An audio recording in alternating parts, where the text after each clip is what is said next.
el día que cumplí 63 años, mi hijo me llevó a un pueblito, me dejó frente a una casa toda vieja y destartalada y me dijo: «Este es tu regalo. Aquí vas a vivir». Se fue, dejándome en medio de la nada. No tenía idea de que, en la casa de al lado, vivía alguien que pronto vendría a ayudarme. Hola, mis queridos oyentes. Gracias por estar aquí. Si les gustan historias como esta, suscríbanse al canal y dejen su me gusta.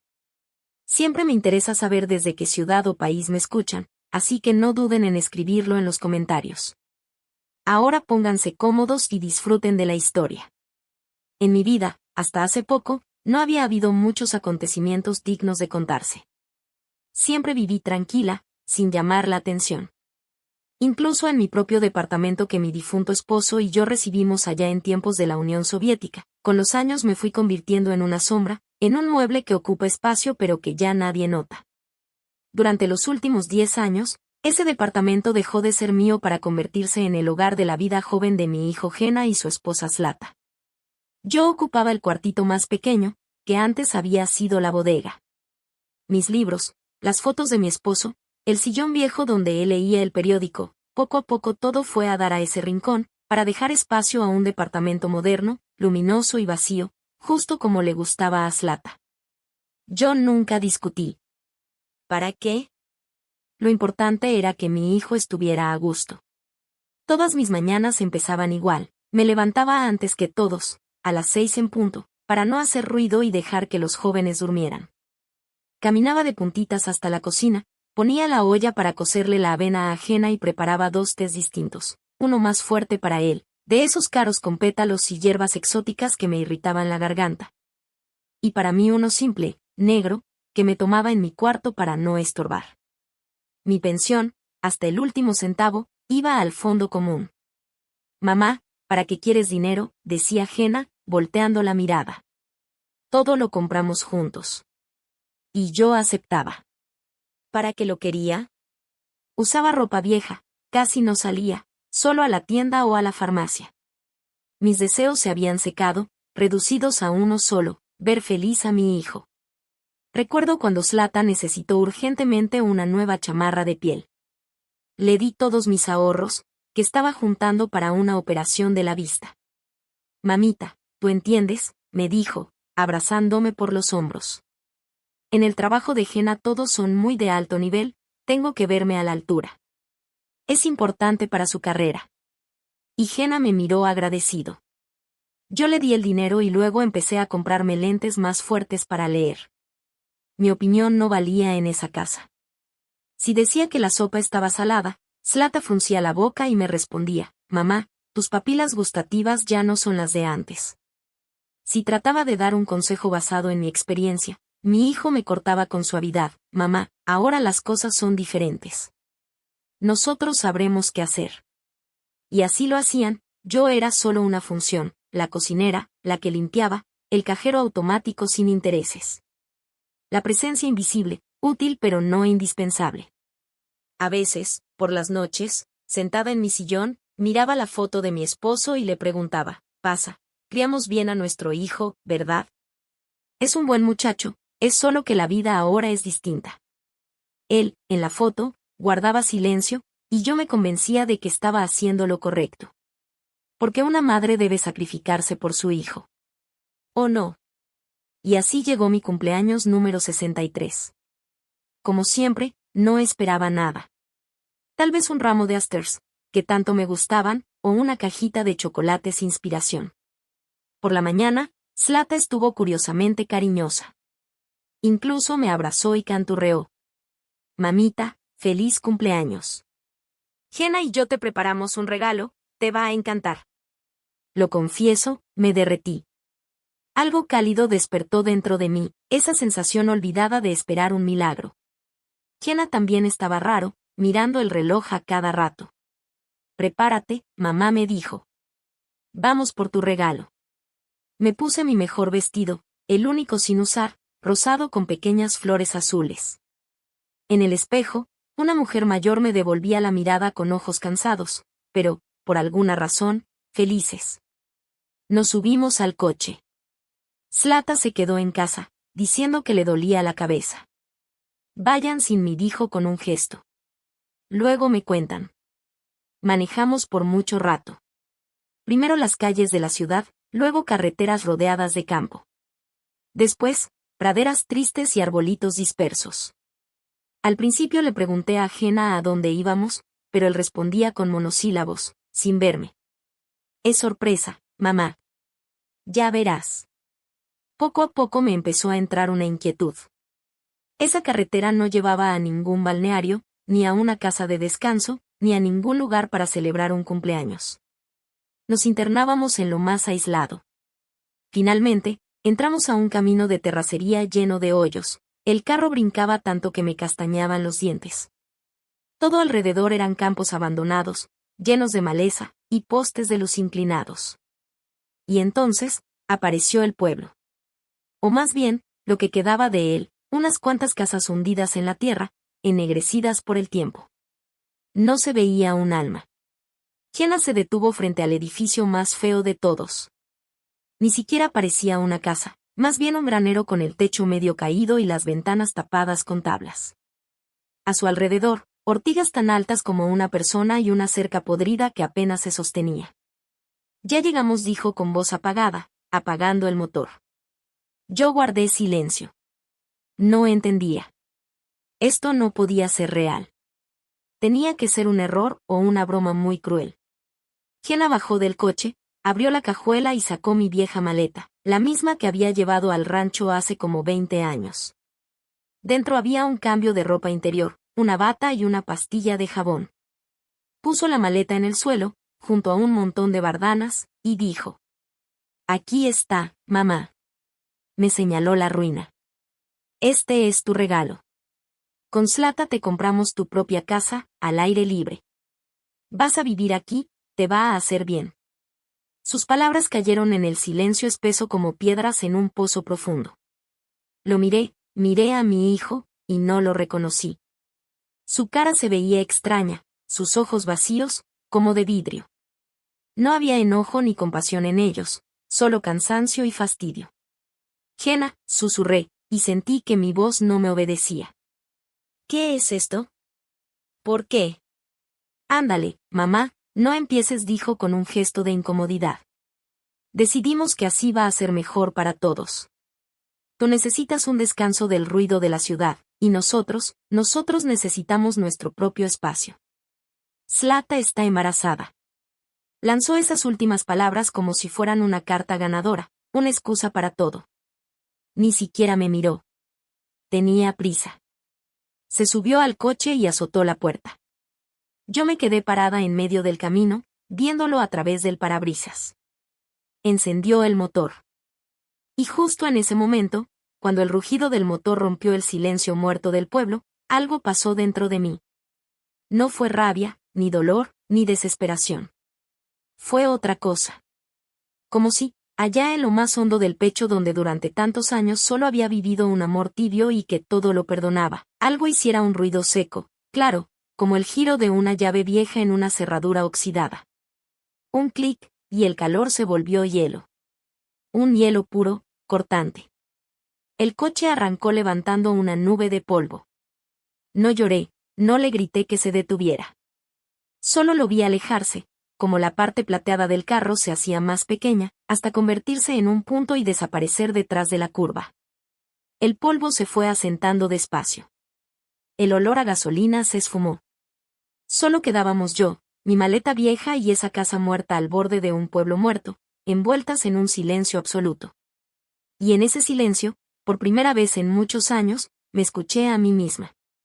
No a la mamá, ni a la suegra, ni a la sirvienta, a mí, a Lyudmila Volosina. Y esa Lyudmila me habló con una voz tranquila y clara. Se acabó. Ya basta. Esto no es el final, es el principio. Y mi vida, nadie me la va a quitar. La voy a recuperar yo misma. El polvo levantado por el coche de mi hijo se posó lentamente sobre las ortigas altas junto al camino. Yo me quedé ahí, sin moverme, escuchando cómo el rugido del motor se perdía en la distancia. Cuando también desapareció, quedó una clase de silencio que no recordaba haber oído desde niña, cuando iba a visitar a mi abuela al rancho. Pero aquel silencio estaba vivo, lleno del canto de los grillos y el susurro de las hojas. Este era muerto, pesado. Me giré despacio y miré mi regalo, ennegrecido por el tiempo y el mal clima, con las ventanas tapadas con tablas. El porche estaba torcido, un escalón roto dejaba ver las hojas podridas del año anterior. Alrededor de la casa, pura maleza, frambuesas silvestres enredadas con campanilla. Una estampa de abandono total. Un lugar olvidado por todos. Un lugar al que me habían traído para olvidarme. ¿Lágrimas? Ninguna.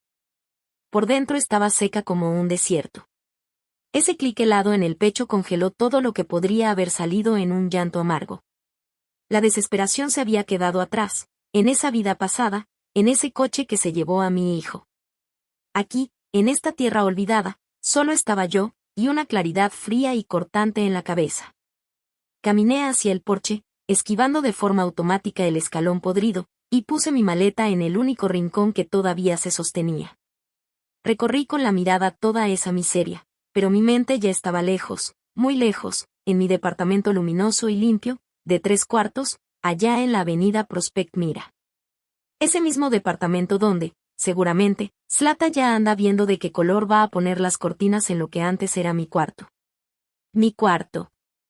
Esa palabra, mi, retumbaba en la cabeza. Y fue justo la cara triste y huérfana de esa casa la que me hizo recordar algo que yo misma había evitado pensar durante años, para no tentar al destino. Recordé las palabras de mi difunto esposo, Pablo. Estábamos sentados en esa misma cocina, 10 años antes de que él muriera. Con toda seriedad, pero sin dureza, puso unos documentos frente a mí. Liuda me dijo mirándome directo a los ojos, mañana voy con el notario y voy a pasarte mi parte por completo, para que tú seas la única dueña. En ese momento le hice señas con las manos, como diciendo, ¿para qué, pasa? Somos familia, tenemos un hijo que está creciendo. Pero él negó con la cabeza. Un hijo es un hijo, pero la vida es larga. Puede pasar cualquier cosa. Tú eres la única que tengo, y necesito estar seguro de que siempre vas a tener tu propio rincón. Tuyo, no de alguien más.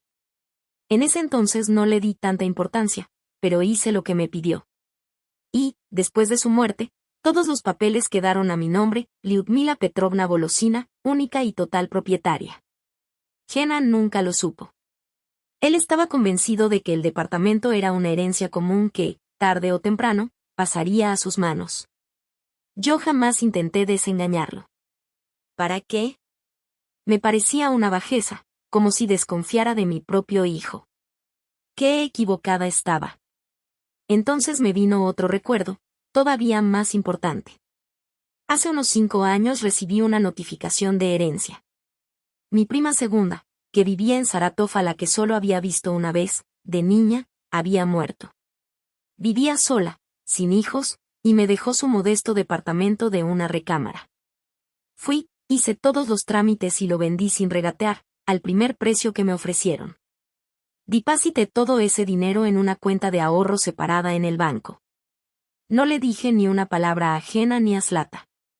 En ese momento ellos estaban sacando un préstamo enorme para comprar un carro nuevo, y yo sabía bien qué pasaría si se enteraban de mi dinero.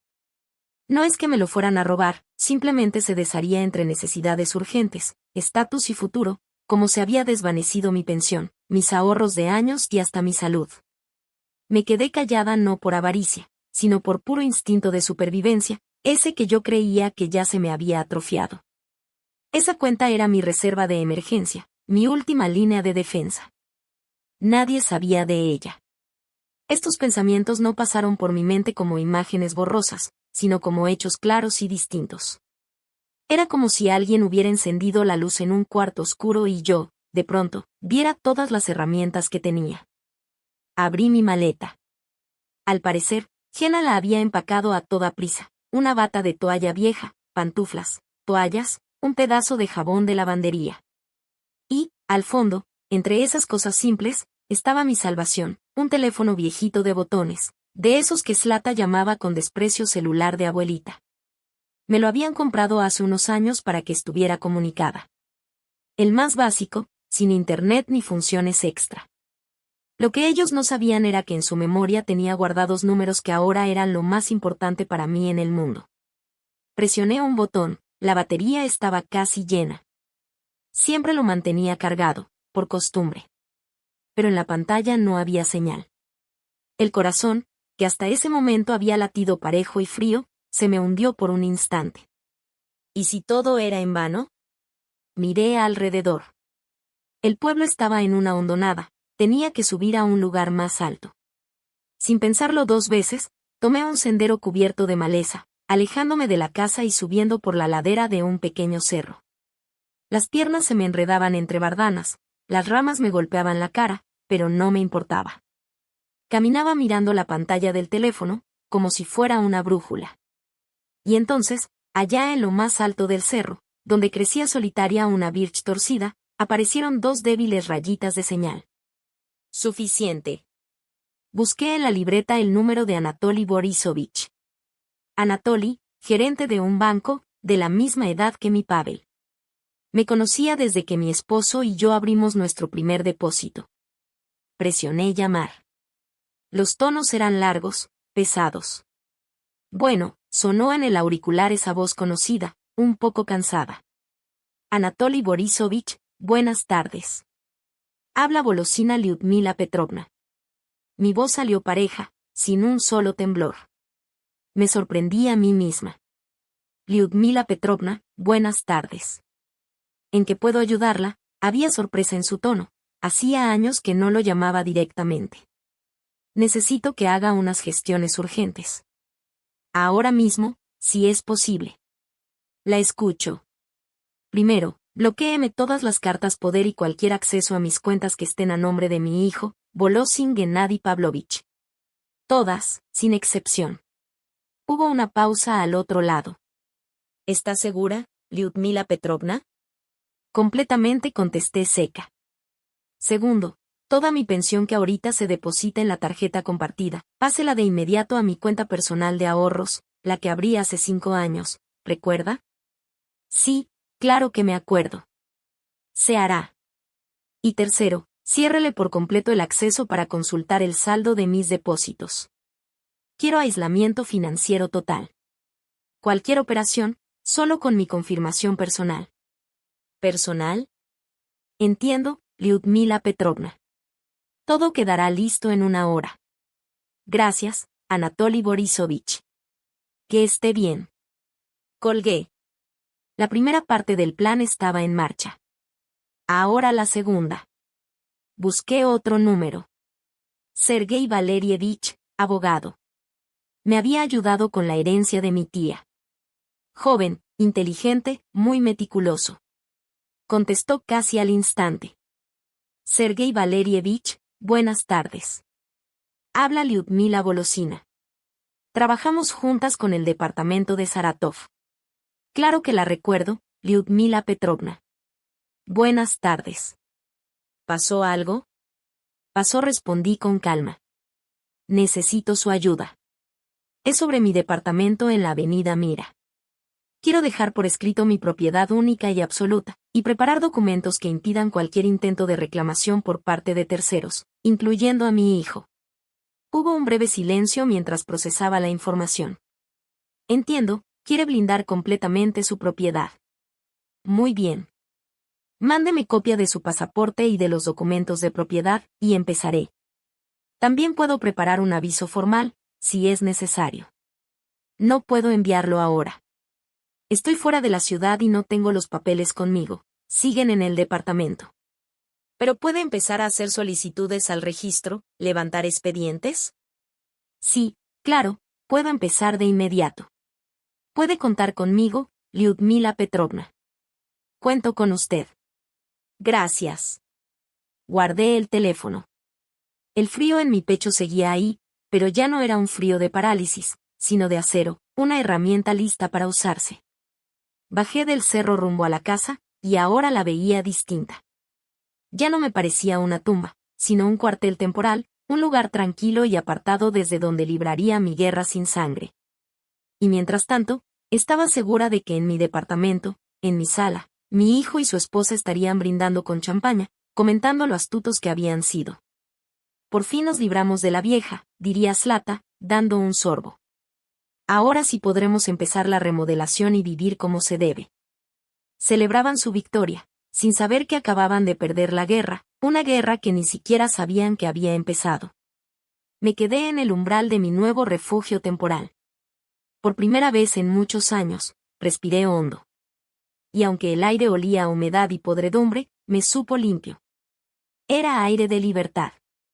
Las primeras horas simplemente me senté en el porche, sorprendentemente sólido, y contemplé el jardín cubierto de maleza. El sol caía, pintando el cielo con acuarelas suaves. El aire estaba espeso, con olor a hojas podridas, tierra húmeda y algo salvaje, desconocido. La ciudad no huele así, allá huele a gasolina, polvo y prisa ajena. Aquí el tiempo parecía haberse detenido, congelado junto con este pueblo olvidado. Cuando oscureció por completo y el frío empezó a colarse bajo mi vestido delgado, entendí que tenía que moverme. No iba a entrar en calor ni a beber algo quedándome en el porche. Ese frío en mi pecho me daba fuerza, pero el cuerpo pedía lo suyo. Entré con cuidado, tanteando las tablas del piso con el pie. Por dentro, el olor era más intenso, polvo, excremento de ratón y madera vieja impregnada. El aire se sentía pesado, inmóvil. Rayas finas de luz de luna se colaban por las grietas de las ventanas tapiadas, dibujando patrones en el suelo. Saqué mi celular viejo de la bolsa y encendí la linterna. El rayo débil iluminó la estufa, un horno holandés con azulejos descascarados, una mesa cubierta de polvo gris y un banco tirado. No sentí miedo, solo una extraña curiosidad práctica, como si hubiera heredado los pendientes de un dueño anterior poco productivo. Recorrí las dos habitaciones. En una había una cama de fierro vencida, con el colchón oxidado, la otra estaba vacía, con unos trapos en la esquina. El piso crujía bajo cada paso, pero estaba firme. La casa era vieja, pero bien construida, no se había caído, solo estaba dormida. Mi primera tarea era encontrar agua. Salí y recorrí el terreno con la linterna. Y, milagrosamente, entre las ortigas altas, la encontré. Un pozo viejo, ennegrecido por el tiempo, con su casita de troncos y una pesada malacate de roble. La cadena estaba oxidada, pero completa. Me costó trabajo girar la manivela. Algo crujió y gimió, pero la cadena comenzó a bajar. Al cabo de un minuto escuché un chapoteo sordo. Agua. Había agua. Fue mi primera pequeña victoria. En el porche encontré una cubeta galvanizada vieja, milagrosamente sin fugas, y después de varios intentos logré sacarla, llena hasta el tope. El agua estaba helada y olía a tierra, pero estaba limpia. Llevé la cubeta a la casa, sintiendo cómo me dolían los músculos de la espalda por el esfuerzo al que ya no estaba acostumbrada. Los siguientes 2 días los pasé trabajando. No pensaba en Jenna, ni en Zlata. Mi mundo se redujo a esa casa y ese terreno. Encontré una sierra vieja y un hacha en el cobertizo, rompí ramas secas de un manzano caído y encendí la estufa.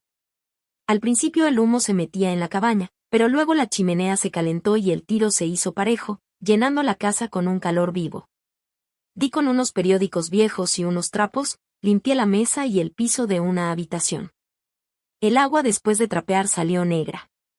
Del granero traje paja seca y rellené con ella un colchón viejo que encontré en el ático. Empecé a dormir menos duro. Vivía como Robinson, y ese trabajo físico simple me despejaba la mente. Cada tarde subía a mi cerro para agarrar señal y solo miraba la pantalla, 2 rayitas. Mi vínculo con el mundo. No llamaba a nadie. Esperaba. Sabía que ellos iban a llamar. Pasó al tercer día, ya casi de noche. Estaba sentada en el porche, terminando un té de hojas de grosella que encontré en el jardín, cuando el teléfono sonó estridente, rompiendo el silencio. En la pantalla apareció Jenna. Dejé que sonara unas cuantas veces más antes de contestar. Por dentro, todo estaba tranquilo. Sí dije. Mamá, por fin. ¿Dónde andas? ¿Ya vas a venir? No he podido localizarte en todo el día. Había en su voz ese tono familiar de irritación condescendiente. No ando, Jenna. Respiro aire. Aquí hay de sobra, contesté pareja. Ajá. ¿Y cómo te estás acomodando? Preguntó como quien cumple con una formalidad incómoda. De a poco. Gracias por tu preocupación. Mi ironía tranquila le entró por un oído y le salió por el otro. Oye, ma, pues mira, en la tienda no aceptaron la tarjeta extra de Zlata. Ahí tienes dinero, seguro, yo mismo lo revisé en la mañana. ¿No apretaste algo por error? ¿Será una falla del banco? Llámales, ¿no? Ahí estaba, la primera grieta en su calma. Guardé silencio, dejando que hablara. Necesito que llames y digas que todo está bien. Si no, Zlata se va a molestar. Quería comprarse un vestido. Me imaginé la escena, mi nuera, en una boutique cara, entregando mi tarjeta donde cada mes se depositaba mi pensión y viendo en el aparato, transacción rechazada. Primero sorpresa, luego indignación. Mamá, ¿me escuchas?, apresuró Jenna. Te oigo, dije suave. Entonces lo escuché, cubriendo el auricular con la mano, aunque no muy bien, hablando hacia un lado. Y reconocí, clara como vidrio roto, la voz de Zlata, con ese desprecio sibilante que yo podría identificar entre mil. ¿Y qué le digo? Está haciendo su numerito, decidió hacerse la interesante ahora que está vieja. Se ofendió, según ella. Va, que se quede ahí, en su monte, sin un peso, rapidito va a entrar en razón y nos va a llamar. Dile que no sea tonta y que arregle esto. Necesito ese vestido. Luego Jenna, más bajo, conciliador. Zlat, espérate, y de nuevo fuerte ¿qué? Espérate. Mañana viene el de la cocina y tenemos los recibos sin pagar. Hoy me llegó un SMS del adeudo. ¿También cortaste eso desde tu celular, ma? Esto ya es demencia senil, te lo digo. Ni casa debimos comprarle, mejor hubiéramos buscado un asilo. Sí, demencia senil. Esas palabras no me hirieron. Fueron como un diagnóstico final e irrevocable. Confirmaban lo que entendí aquel día cuando Jenna me dejó en ese camino. Para ellos yo no era una persona, ni siquiera una madre. Era un objeto, un mueble viejo que estorba y que, cuando deja de servir, no intentan reparar, solo se molestan porque ya no funciona. La última pizca de esperanza, la que guardaba muy al fondo, de que quizá yo estaba exagerando, se evaporó en ese instante. El hielo en mi pecho se volvió más duro que una navaja. Escuché de nuevo el roce en la bocina y la voz de Jenna, alta otra vez. Mamá, ¿estás ahí? ¿Vas a llamar al banco, sí o no? Respiré hondo. El aire era fresco y limpio. No, Jenna, dije muy bajito, pero clara. ¿Qué? No puedes o no quieres, había desconcierto en su tono. Arréglenselas ustedes, respondí, y colgué. Puse el teléfono a un lado y me quedé viendo por largo rato el jardín que se oscurecía. Ya no sentía enojo. Solo un frío tranquilo, justo. Ellos mismos se dictaron su sentencia. Creen que esto es un capricho mío, una rebeldía senil. No pueden imaginar que no es un acto, es el telón, y se está bajando ahora mismo. Los días pasaban, fundiéndose en un trabajo constante pero con sentido. Dejé de contar si era el cuarto o quinto día. Aquí, el tiempo no se medía por números en un calendario, sino por lo hecho, el piso barrido, un balde de agua limpia, el primer encendido tímido de la estufa. De la que salió ese aire tibio con olor a humo y hogar olvidado. Mi enojo, ese coraje frío que había nacido en el camino polvoriento, se asentó. No desapareció, no, simplemente se acomodó en el fondo del alma, como una escarcha espesa y pesada, convirtiéndose en mi cimiento. Ya no pensaba en ellos, en Jenna y en Zlata. Pensaba en mí. Y resultó ser una actividad rara, extraña. Al segundo día decidí explorar el ático. Subí por los peldaños de una escalerita, esperando encontrar puro tiliche y telarañas. Y así fue, pero en el rincón más lejano, bajo una capa de costales viejos, encontré un baúl de madera pequeño, sin candado. Le soplé el polvo, que se levantó enseguida en un rayo de sol que entraba por un agujero en el techo, y levanté la pesada tapa. Adentro, sobre una tela amarillenta por el tiempo, Había montoncitos de cartas atadas con hilo y un álbum grueso con pasta de terciopelo. Lo bajé, me senté en el porche y lo abrí. Rostros de gente de hace mucho tiempo me miraban, hombres serios con uniformes, mujeres con rebozos sencillos, niños cachetones, bodas, despedidas para el servicio militar, fotos en el campo. Toda una vida vivida en esa casa me observaba desde aquellas postales descoloridas. No conocía a esa gente, pero sentí una extraña cercanía. También habían vivido, trabajado, amado y criado hijos en esa tierra. Pasaba las páginas y pensaba en mi propio álbum, el que se había quedado allá en la ciudad. El azul grueso, con nuestras fotos con Pavel, nuestra boda, el nacimiento de Jena, su primer día de clases, la graduación. Aquí estábamos todos en la playa, Jena todavía un niño, construyendo un castillo de arena. Y aquí Pasa y yo en el parque, un año antes de que él se fuera. Mi departamento no eran solo paredes y metros cuadrados. Era como ese álbum, un guardado de mi vida. Cada taza, cada libro en el estante, cada rayón en el piso de parquet era una línea en mi historia. Y el pensar que ahora gente extraña de espíritu estaba al mando ahí me dolió más que cualquier reproche. Entendí que no estaba luchando por una propiedad, sino por mi pasado, por el derecho a mi propia memoria. Con esos pensamientos, como siempre al atardecer, subí a mi cerro de la señal. Decidí llamar al licenciado Sergei Valerievich para saber si había novedades. No tenía ilusiones. Sabía que esas cosas no se resuelven rápido, pero necesitaba oír que el proceso seguía en marcha. Me contestó de inmediato, como si hubiera estado esperando mi llamada.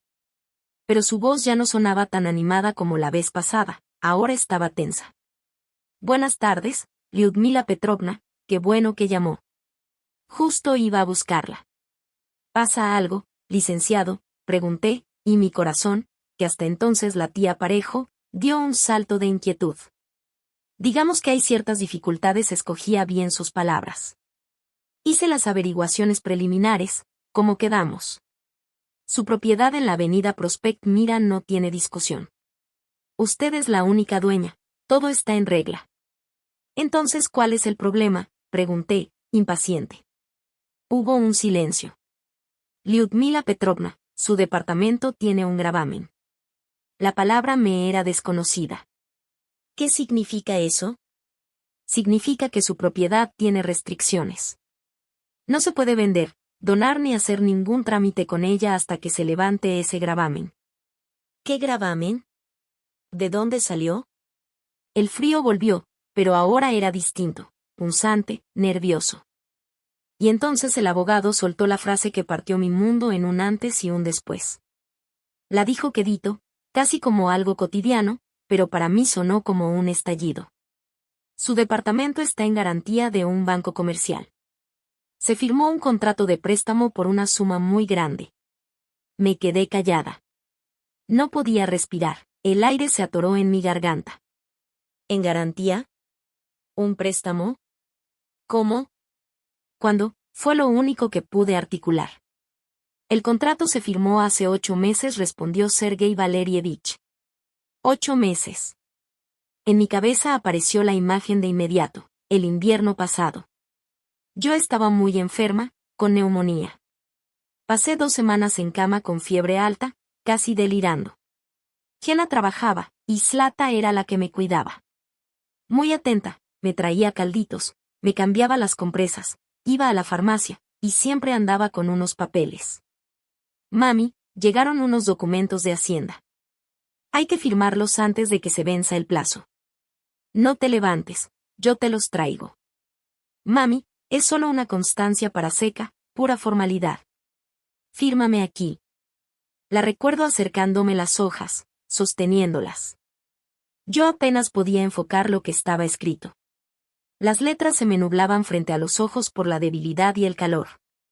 Confiaba en ella. Es la esposa de mi hijo, mi familia. Firmé sin mirar, solo para que me dejara en paz, para poder caer otra vez en ese bendito olvido. Ahí está mi firma, le dije a Sergei Valerievich, con la voz temblorosa, aunque me obligué a controlarme. Sí, Lyudmila Petrovna. Según los documentos, usted misma actuó como garante. La firma está certificada, pero ya pedí copias. Hay razones para pensar que no necesitó terminar. Lo entendí todo. No era solo falsificación de documentos. Era peor. Era traición, y justo en el momento de mi mayor indefensión. No solo me engañaron, se aprovecharon de mi enfermedad, de mi debilidad, de mi confianza. Me vieron luchar por cada respiro, y aún así, con toda frialdad, me metieron en las manos una soga financiera para que la firmara. ¿Qué cantidad?, pregunté, y mi voz sonó como metal raspando vidrio. El abogado dijo la cifra. Era monstruosa, casi igual al valor del departamento. Dinero que no vería ni viviendo 3 vidas más. Algo dentro de mí se rompió. Ese hilo delgadito que todavía me unía a mi fe en la gente, en mi familia, en mi hijo, no solo se quebró, se pudrió, se volvió ceniza. De pronto lo vi todo con claridad. Su plan no era solo sacarme del departamento. No. Era mucho más retorcido. Habían sacado un préstamo enorme usando como garantía mi única propiedad, mi vida. Lo gastaron o planeaban gastarlo en su vida bonita, una cocina nueva, ropa, lujos, lo que fuera. Y después, cuando llegara el momento de pagar, dejarían que el banco se quedara con el departamento.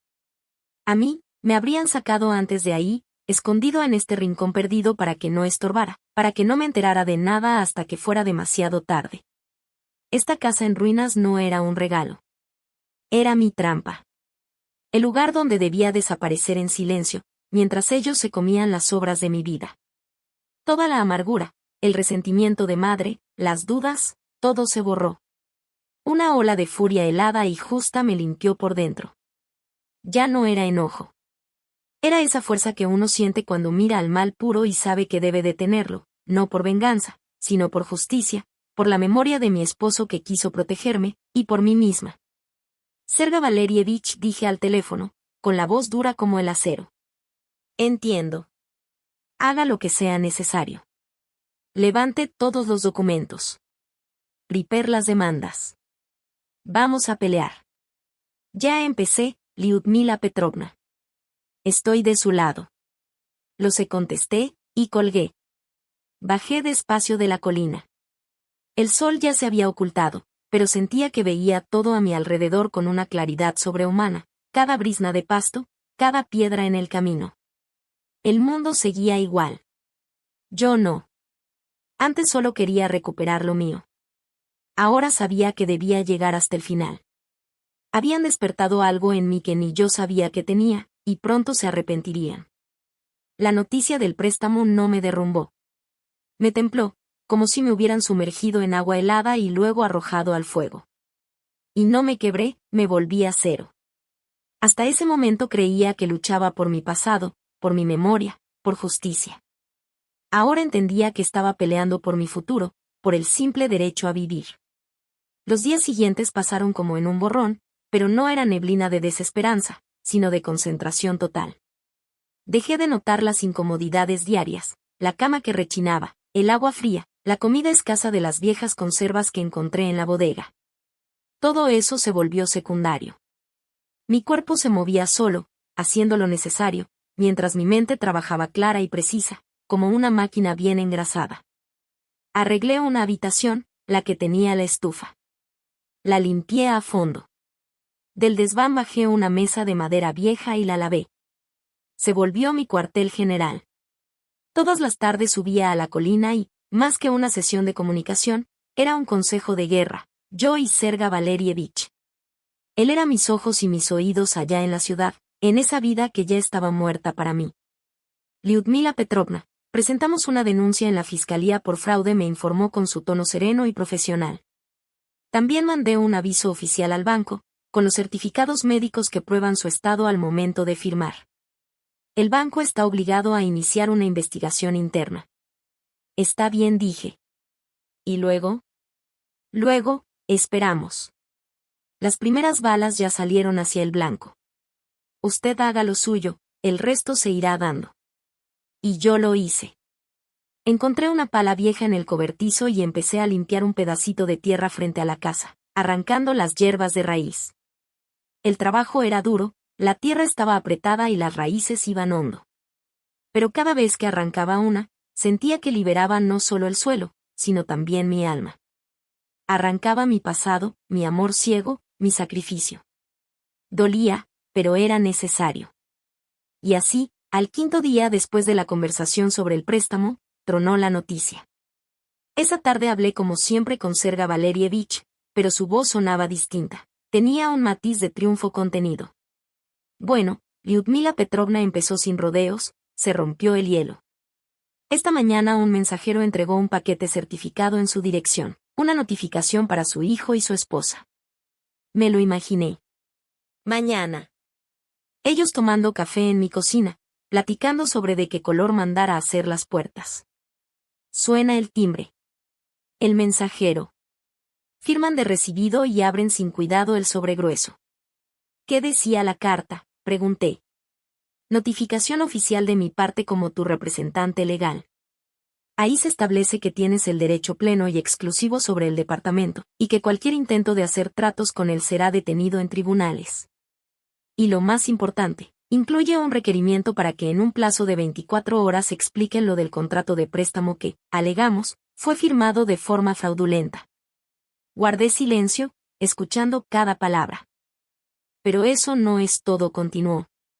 Hoy mismo en la mañana, el área de seguridad del banco, al recibir mis documentos, reaccionó fuerte. Todas las cuentas a las que tu hijo tenía acceso, incluidas las tarjetas de crédito y los fondos compartidos, quedaron congeladas hasta que se aclaren las circunstancias. Anatoly Borisovich lo revisó personalmente. Congeladas. Qué palabra tan precisa. Su mundo, construido con mi dinero, con mi confianza traicionada, se cubrió de una costra de hielo. ¿Intentaron hacer algo?, pregunté, ya sabiendo la respuesta. Oh, sí, se rió el abogado. El banco me llamó. Tu hijo fue el primero en llegar, gritando, exigiendo, amenazando. Cuando le explicaron con calma que hasta que terminara la investigación por fraude no vería un centavo, dicen que se puso pálido y se fue. Y una hora después llegó su esposa, hecha una furia. Armó un escándalo, exigió hablar con el gerente, chilló sobre sus derechos como consumidora, amenazó con demandar al banco. Le señalaron amablemente la puerta. Su mundo se está derrumbando, Lyudmila Petrovna. Más rápido de lo que esperaban. Yo estaba sentada en la cima del cerro, el viento despeinándome. Veía mi aldea abandonada, las siluetas oscuras de las casas, y no sentía ni una pizca de regocijo. Lo que sentía era el orden de las cosas regresando a su lugar. Justicia no es venganza, es devolver cada cosa a donde pertenece. Entonces volvió a sonar mi teléfono. Era el número de Güeña. Colgué con Sergei Valerievich y contesté la llamada de mi hijo. Mamá, ¿qué hiciste? No era la voz de mi Güeña. Ese tono suave, casi condescendiente que me usaba en los últimos años había desaparecido. Ahora era ronco, agudo, quebrado, lleno de un miedo animal. Guardé silencio. ¿Te volviste loca? Recibimos unos papeles de un abogado. El banco bloqueó todas las tarjetas. Ya está, no tenemos ni para comer. ¿Quieres dejarnos en la calle? Su voz se ahogaba entre el enojo y el pánico. De fondo, escuché a Zlata sollozando, no eran llantos discretos, sino gritos teatrales e histéricos.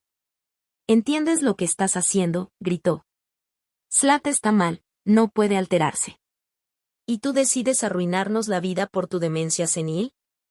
Yo no hice nada, Güeña, respondí, bajito y tranquila. Ese contraste entre su grito y mi susurro pareció dejarlo sin aire. Se quedó callado. Fuiste tú y tu esposa. ¿Qué? ¿Qué hicimos? Si te dimos un regalo, te compramos una casa. Y así nos pagas. Tú intentaste robarme mi departamento, Güeña. Sacaste un préstamo mientras yo me moría de enfermedad. Me dejaste aquí para que no me enterara antes de que el banco se quedara con mi casa. Eso fue lo que hiciste. Al otro lado de la línea, un silencio muerto. Como el de esta aldea. Solo escuchaba su respiración pesada, entrecortada. No lo esperaba. Creía que yo no sabía. Creía que esto era un berrinche. Pero resultó ser una sentencia. Mamá, alcanzó a decir al fin, con un tono lastimero, suplicante. Mamita, no es así, es un error, un malentendido. Vamos a explicarlo todo, nada más cancela todo, ¿sí? Retira esos papeles, vamos a ir, vamos a hablar. Vengan, dije. De verdad, había un atisbo de esperanza. ¿Vas a cancelar todo? No. Les dije que vinieran. Los estoy esperando. Colgué. Ya lo sabían. Sabían que no era un capricho, ni un insulto, era una guerra. Y sabían que yo conocía su peor secreto. Ahora su pánico se volvería desesperación, y la desesperación lleva a las acciones más locas. Bajé del cerro. La noche estaba oscura, pero mis pasos eran firmes. Sabía que vendrían, y estaba lista. Llegaron al día siguiente, casi al mediodía. Los escuché mucho antes de verlos, el rugido del motor rompiendo la calma de la aldea y el rechinido de frenos frente a mi casa. Una columna de polvo se levantó, cubriendo los arbustos de grosella silvestre. No me moví. Estaba sentada en el mismo pórtico donde me habían dejado hace unos días, pelando papas nuevas que encontré en un rincón fértil del huerto. Eran pequeñas, del tamaño de un huevo de codorniz. Tubérculos. Mi comida. Las puertas del auto se azotaron casi al mismo tiempo. Güeña bajó primero, pálido, demacrado, con ojeras profundas. Llevaba una camisa cara, pero arrugada, como si hubiera dormido con ella. Zlata bajó más despacio. Tenía el rostro hinchado, el maquillaje corrido, pero aún trataba de mantener la cabeza en alto, con esa expresión de superioridad despectiva que ya parecía parte de su cara. Se detuvieron a unos pasos del pórtico, mirándome. Yo no levanté la vista, seguí cortando con cuidado la piel delgada de la papa. Ese trabajo simple y repetitivo me mantenía con los pies en la tierra, sin dejar que las emociones tomaran el control. No era una participante en su drama, sino una espectadora. Mamá, empezó Güeña. Su voz era ronca, suplicante. Dio un paso adelante, extendiendo los brazos como si quisiera abrazarme. No me aparté, pero tampoco lo miré. Mamita, ¿qué es esto? ¿Por qué nos haces esto? Puse la papa pelada en un tazón con agua y tomé la siguiente. Los estaba esperando, respondí, sin mirarlo. Esa frase tan simple, al parecer, lo desconcertó. Esperaba gritos, reproches, lágrimas, cualquier cosa, menos esta calma helada y distante. Vinimos a hablar, titubeó. Mamá, esto es un malentendido horrible. Somos familia. Las familias deben ayudarse, no demandarse. Decía palabras memorizadas, correctas pero vacías. Ni una gota de sinceridad, solo miedo. Miedo a perder todo lo que consideraba suyo por derecho. Ahí fue cuando Zlata perdió la paciencia. Dio un paso al frente, empujando a Jena a un lado. Ya basta de este circo, escupió, con el rostro torcido por la rabia. ¿De plano se te botó la canica? ¿Te volviste loca de vieja, allá sola en tu monte? ¿Con qué derecho bloqueaste nuestras cuentas? ¿Quién te dio ese derecho? Casi gritaba. Su voz, aguda e incómoda, me taladraba los oídos. ¿Tienes idea de lo que hiciste?, continuó, señalándome con un dedo perfectamente cuidado. Nos estás dejando en ridículo. Tuvimos que cancelar el pedido de la cocina. Cancelar. La gente se está burlando de nosotros. ¿Y yo? No me puedo alterar, el doctor me lo prohibió. Estoy esperando un hijo, tu nieto o nieta, y nos estás hundiendo en la pobreza. Había sacado su carta fuerte, el embarazo. Antes, esa palabra me habría hecho olvidar todo y correr a cumplirles cualquier capricho. Pero no ahora. El hielo en mi pecho ni se inmutó. Levanté la mirada despacio, solo para verla. Larga, atenta, sin parpadear. Como quien observa algo desagradable y ajeno. Mi mirada la hizo titubear. Guardó silencio, pero enseguida volvió a reaccionar, su cara se encendió de nuevo. Jena retomó, intentando otra vez jugar al mediador. Mamá, De verdad. Zlata tiene razón, no puede alterarse. Por favor, vamos a arreglar esto en paz. Sí, te enojaste, lo entendemos, somos culpables, nos pasamos. Tal vez esta casa no fue el mejor regalo, pero vamos a corregirlo, a devolverte todo. Nada más márcale a tu abogado y dile que cambiaste de opinión. Mira, toma mi teléfono, me tendió su reluciente smartphone. Como si fuera tan fácil, llamar y que todas sus mentiras y traiciones desaparecieran, borradas como un nombre escrito en la arena. Dejé el cuchillo y la última papa en el tazón, me limpié las manos en un delantal viejo y me levanté despacio. Ahora estaba a su altura, aunque yo un escalón más arriba, en mi porche. ¿Quieren que cancele todo?, pregunté en voz baja. Sí, sí, mamá, asintió Jenna con entusiasmo. Zlata me miró desafiante, con los labios apretados. O sea, que te vuelva a dar mi pensión, mi departamento, mi vida, dije. Mamá, no exageres, se quejó Jenna. El departamento es de los dos, y siempre cuidaríamos de ti. Así como me cuidaron cuando estuve enferma, pregunté, todavía más bajo, pero con un tono que resonó en el silencio como un trueno. Ellos se quedaron inmóviles. Volteé a ver a Zlata. Dio un pasito atrás, instintivo. Me acuerdo de todo, Zlatochka, dije, usando por primera vez en años el diminutivo que tanto le gustaba. Me acuerdo cómo te sentabas junto a mi cama, de tus manos cariñosas. Y me acuerdo de los papeles que me metiste a firmar. Dijiste que eran para Hacienda, para el condominio, una simple formalidad. El rostro de Zlata se puso blanco como papel. Su seguridad, su furia, todo se le escurrió como maquillaje barato bajo la lluvia. Solo quedó el miedo puro, animal. Jenna me miró y luego la miró a ella, sin entender nada. Mamá, ¿de qué hablas? Lo vi de nuevo. En sus ojos había miedo, pero también confusión. Tal vez no sabía todos los detalles, o tal vez prefería no saber. Ya no importaba. Era cómplice. Hablo de un préstamo, Jenna, dije, marcando cada palabra. Un préstamo grande que sacaron del banco hace 8 meses, usando mi departamento como garantía, con mi firma, que conseguiste cuando yo estaba inconsciente. ¿Creyeron que nunca me enteraría? ¿Que moriría aquí, sin hacer ruido, y el banco se quedaría con mi casa por sus deudas? El golpe dio en el blanco. Jenna se tambaleó como si le hubieran dado un puñetazo en el estómago. Miró a Zlata con horror y una amarga comprensión nueva. Ella no lo miró, solo observaba sus zapatos caros, manchados con lodo de pueblo. Todas sus artimañas se habían hecho polvo. Ahí estaban, desnudos en su codicia y sus mentiras. Las máscaras caídas. La función terminada. Entonces, Jenna, rematé con voz tranquila y pareja, ¿todavía quieres que llame al abogado? No pudo pronunciar palabra.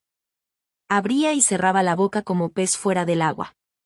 Zlata encogió la cabeza entre los hombros, ya sin rastro de depredadora, ahora solo era una presa acorralada. El silencio se hizo largo, espeso. En ese silencio murió la última gota de amor de madre que me quedaba por él. Ahí mismo, en ese porche podrido, quedó enterrada. Lárguense, dije. No era una orden ni una súplica. Era una constatación. Como decir, ¿está lloviendo o ya oscureció? Se dieron la vuelta sin mirarse, como títeres a los que les cortaron los hilos. Caminaron hasta su auto brillante, se subieron. El motor arrancó, no furioso, sino cansado. El coche se alejó lento, casi dudando, por el camino polvoriento. Me quedé sola en el porche. A mi lado, el tazón con las papas peladas. Mi comida, mi nueva vida. Y el aire a mi alrededor se sentía sorprendentemente limpio.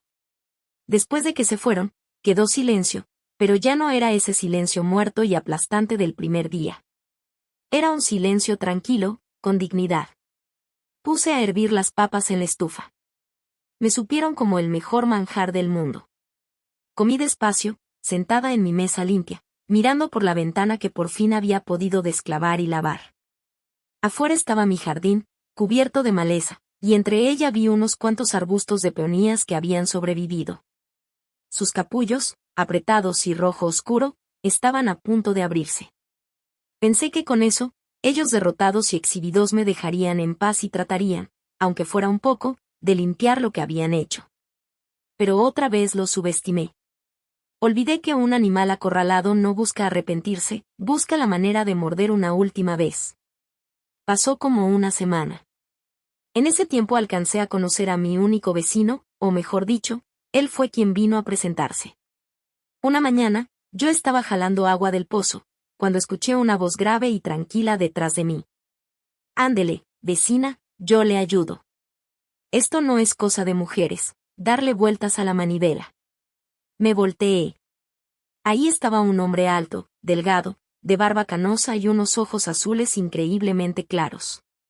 Con una mano terminó de darle vuelta a la rueda, levantó la cubeta como si nada y la puso en el suelo. Fyodor Kuznetsov se presentó, tendiéndome su mano ancha y callosa. Vivo en aquella casa, 2 terrenos más allá. La última de los mágicos en este pueblo. Ludmila Volosina, le respondí, apretando su mano firme. Así empezó nuestra amistad. Fyodor, o el tío Fedia, como me pidió que le dijera, había sido presidente del antiguo kolhoz. Un hombre a la vieja escuela, pocas palabras, pero sabio y derecho. Nunca me preguntó qué hacía yo ahí.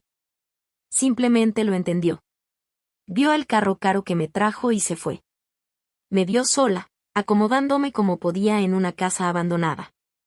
Y entendió todo, sin necesidad de hablar. Se volvió mi apoyo. A veces traía unos troncos secos para la leña, a veces compartía leche de su cabra, o nomás venía en la tarde a sentarse en el porche, platicar del clima, de la cosecha, o simplemente estar ahí. Su sola presencia me daba una gran tranquilidad. Con él, no me sentía sola. Me sentía segura. Y luego, estalló la batalla final. Una mañana, mientras regaba las futuras peonías, escuché el rugido de motores. No era uno, sino varios. Venían acercándose a la aldea, toda una caravana. 3 autos se pararon frente a mi casa y de ellos empezaron a bajar personas. Los reconocí. Mi prima Vera, de Podolsk, con su marido. El sobrino de mi difunto esposo, Oleg, con su mujer. Y otros parientes lejanos que solo había visto en funerales o bodas. Al frente, como si fueran generales encabezando un ejército, venían Gena y Zlata. Gena se veía peor que la última vez, más flaco, con un tic en el párpado.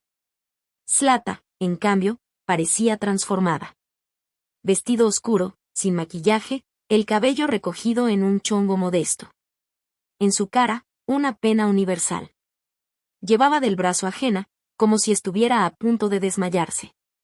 Un cuadro perfecto, el hijo desgraciado y su fiel esposa sufrida. Colocaron a los parientes en semicírculo, como si fueran a fusilarme, y Gena, empujado por el susurro de Zlata, empezó a hablar. Su voz temblaba, pero no era pánico, era un dolor ensayado. Queridos, tía Vera, Oleg, gracias por venir, dijo, mirando a todos con ojos trágicos. Los llamamos porque tenemos un problema en la familia, un problema grande. Hizo una pausa para dejar que sus palabras calaran. Los parientes me veían con una mezcla de desconcierto y lástima. Nuestra madre, Ludmila Petrovna, no está bien, siguió Gena con voz cargada de emoción. Después de su enfermedad, empezó a tener problemas de la cabeza, olvida cosas, se confunde, se imagina complots, préstamos que no existen, ya no nos reconoce, nos acusa de cosas terribles.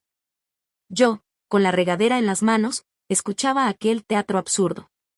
No podía creerlo.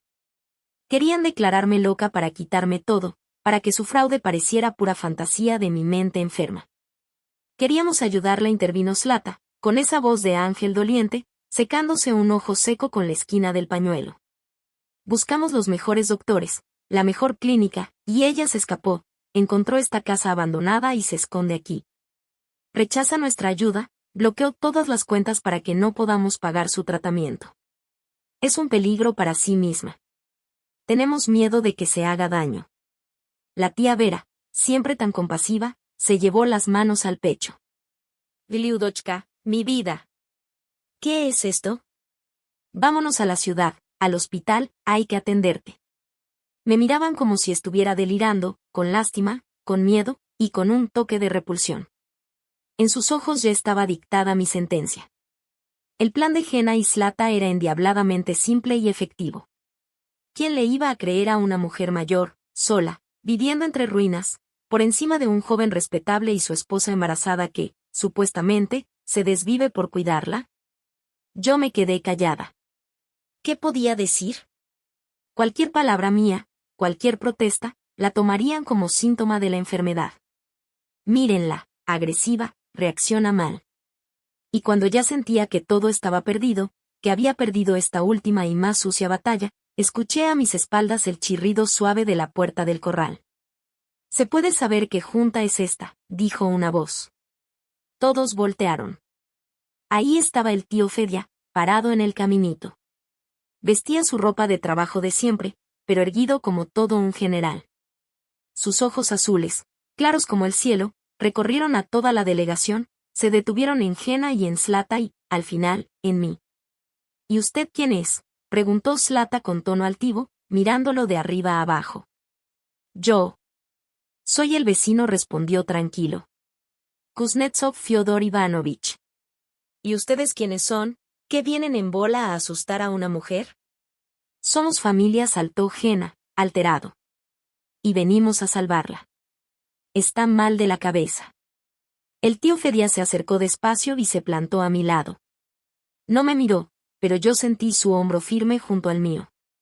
«Mal de la cabeza», dices, entrecerró los ojos, mirando fijo a Henna. «Qué raro.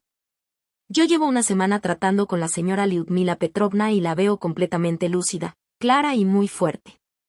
Una mujer que su propio hijo trajo aquí el día que nació, y la dejó abandonada como si fuera estorbo. Eso lo vi yo con mis propios ojos». Los familiares empezaron a murmurar. La tía Vera miró a Henna con duda. «Y también veo», continuó el tío Fedia, con voz más firme, «a una mujer que, sola y sin ayuda de nadie, convirtió un cascarón en un hogar. Que prendió la estufa, puso todo en orden y hasta empezó a trabajar el huerto. ¿Así se comporta una loca? No. Así se comporta alguien a quien le han quitado todo, menos lo más importante, las ganas de vivir». Avanzó un paso hacia la delegación y miró directo a Zlata. «Y ustedes, los jóvenes, se me hacen extraños. Llegan en carro caro, vestidos como para una boda, y dicen que les cerraron las cuentas. ¿Y cómo le hicieron para llegar hasta acá, así de último momento? No tienen pinta de hijos afligidos, más bien parecen unos vivales que vinieron a sacarle lo último a una anciana. Solo que en lugar de usar palos y amenazas, usan lágrimas y palabras falsas». Esas últimas frases las dijo fuerte, claro, y dieron justo en el blanco. Los parientes que habían venido a apoyar a Henna ahora lo miraban con sospecha. Su actuación bien ensayada se estaba desmoronando frente a mis ojos. La tía Vera se me acercó. «¿Es cierto, Liuda? ¿Te sacó de tu casa?» Asentí en silencio, y eso bastó. Sus mentiras se reventaron como burbuja de jabón. Los murmullos crecieron, y las miradas se llenaron de enojo y desprecio hacia Henna y Zlata. El sobrino Oleg, un hombre corpulento, se le fue encima a Henna. «¿Qué te pasa, desgraciado?», le gruñó. «¿Ya decidiste mandar a tu propia madre a la tumba?» Henna retrocedió. Zlata lo jaló de la mano y lo llevó hasta el carro. Su juicio público se convirtió en su humillación pública. Se fueron corriendo, bajo las miradas de desprecio de quienes ellos mismos habían traído como jueces. Uno a uno, los carros dieron la vuelta y se fueron. Al final, solo quedamos el tío Fedia y yo. «Gracias», le susurré. Él sonrió bajo su barba gris. «De nada, vecina. Decir la verdad no es ayuda, es obligación». Me quedé viendo el polvo que levantaron los autos, hasta que se asentó. Y supe que ahí terminaba todo. No habían perdido en un juzgado, ni en un banco. Perdieron aquí, en esta tierra, frente a la gente común. Y esa derrota fue peor que cualquier ruina económica, fue una quiebra moral, completa y absoluta. Ese polvo que se asentaba en el camino era también el polvo de mi vida pasada. Desde ese día, Mis parientes dejaron de ser testigos de mi supuesta vergüenza, y se convirtieron en testigos de la vergüenza de mi propio hijo. Nunca volví a saber de ellos. Sergei Valerievich, mi fiel abogado, llevó el caso hasta el final. El banco reconoció que el contrato del préstamo era fraudulento, sobre todo después de que varios parientes aceptaran declarar sobre el comportamiento sospechoso de Gena y Zlata y su intento de hacerme pasar por incapaz. Se retiraron todos los cargos en mi contra. No me interesó saber qué fue de ellos después. Solo sé que se abrió una carpeta de investigación por fraude, y tuvieron que enfrentar las consecuencias sin mi ayuda, sin mi dinero y sin mi perdón. El mundo que construyeron con mentiras se les vino abajo, sepultándolos bajo sus propios escombros. Y mi vida apenas empezaba a los 63 años. Cuando todo lo legal quedó resuelto, vendí sin remordimiento el departamento en la avenida Mira. Fui una última vez para recoger lo más valioso, un álbum de fotos, unos cuantos libros y la vieja mecedora de mi esposo. Caminando por aquellas habitaciones vacías y resonantes, no sentí nostalgia. Ese lugar ya no era mi casa. Solo era un pedazo de propiedad fría y ajena. Mi hogar ahora estaba aquí, en este pueblo tranquilo y casi olvidado. El dinero de la venta, junto con lo que tenía guardado en mi cuenta secreta, lo invertí por consejo de Sergei Valerievich en activos seguros, aunque poco rentables. Lo importante era la certeza, saber que nunca más dependería de nadie, que podría pagar mi propio tratamiento si lo necesitaba, mi leña para el invierno y hasta un techo nuevo para mi casa. Y así empecé a construir. No con mis propias manos, claro, contraté a 2 hombres honrados del centro del distrito vecino. Me cambiaron el techo, pusieron ventanas de madera nuevas, construyeron una estufa de verdad con su cama rusa, y un porche sólido que ya no crujía ni se tambaleaba. Trabajé con ellos, les serví comida, pinté y limpié. Al principio me miraban con sorpresa, pero después con respeto. Petrovna, usted sí que tiene agallas, me dijo su capataz, Esteban.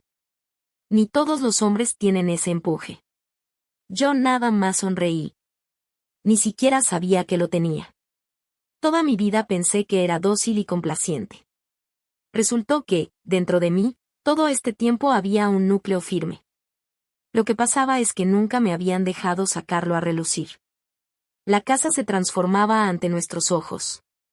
De ser un granero oscuro y triste, se convirtió en una casita acogedora y luminosa. Yo misma encalé las paredes, colgué cortinas rosas con florecitas en las ventanas, puse en la esquina el sillón de mi marido, acomodé libros en los estantes, y la casa cobró vida. Empezó a respirar.